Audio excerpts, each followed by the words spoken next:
Armaram, pois, 2 carros com cavalos, e o rei enviou os homens após o exército de sírios, dizendo: ide, vede.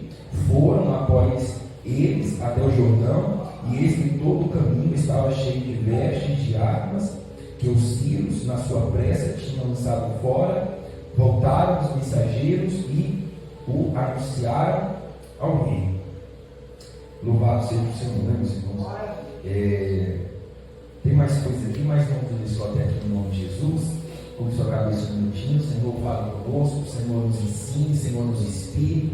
Senhor, que não seja o homem falar, mas seja o seu Espírito Santo nos dando conhecimento da sua palavra. Por amor do teu santo nome, tenha misericórdia das nossas vidas e não permite que eu venha trazer nada que é meu, mas tudo que é teu, tudo que é do teu Espírito, tudo que é espiritual, tudo que é santo, tudo que é agradável ao Senhor, para a edificação da igreja, para o levantamento da igreja, para a direção daquele que está perdido, para iluminar o caminho daquele que está em trevas. Meu Deus, a sua palavra é fiel e poderosa para isso. Fale conosco, Senhor, em nome de Jesus Cristo. Amém. Graças a Deus. Meus irmãos, aqui a palavra de Deus está falando de 4 leprosos. Os leprosos, meus irmãos, eram aqueles homens que eram homens rejeitados, homens que eram deixados a mercê, abandonados, fora da cidade. A gente percebe aqui, por exemplo, esses 4 leprosos, eles não estavam dentro da cidade, eles estavam fora da cidade. E quando eles voltam para anunciar, eles gritam dos portões. Então, dizem, meus irmãos, estudos, que os leprosos não podiam conviver dentro da cidade, mas eles tinham que viver fora da cidade.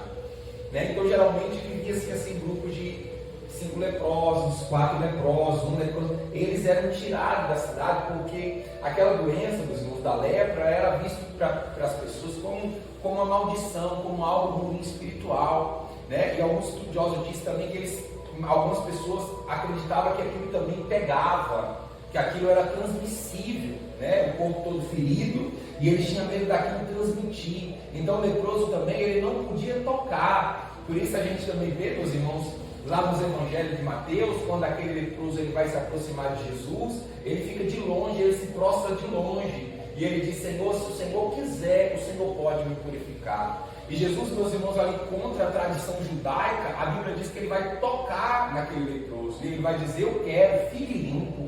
E imediatamente aquele homem foi curado, meus irmãos? Jesus ele vai contra a lei, Jesus ele vai contra as normas, os costumes daquele povo, que dizia que não podia tocar no leproso, mas Jesus tocou, mostrando, meus irmãos, que ele faz aquilo que as pessoas dizem que não pode ser feito.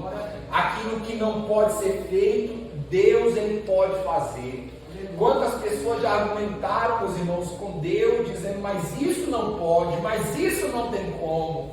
E, meus irmãos, a resposta de Deus sempre foi essa: os impossíveis do homem é possível para o Senhor. Maria questionou, dizendo: como será isso? E o anjo, meus irmãos, que foi enviado para Maria, dizendo: o Espírito de Deus te envolverá. É Ele que vai fazer essa obra. Zacarias disse: como será isso se eu já sou velho e minha mulher já é velha? O anjo disse: eu sou Gabriel, aquele que assiste diante de Deus. Os impossíveis do homem é possível para o Senhor. Não haverá impossíveis para Deus em todas as suas promessas. Abraão disse: Senhor, mas como é isso? O Senhor diz: Abraão, há algo demasiadamente difícil para o Senhor? E não, meus irmãos, não há nada muito difícil para o Senhor. Não há nada muito grande para o Senhor. Sendo que os impossíveis nossos é possível para Deus. Os impossíveis do médico é possível para Deus. Aquilo que a nossa mão não pode fazer e alcançar,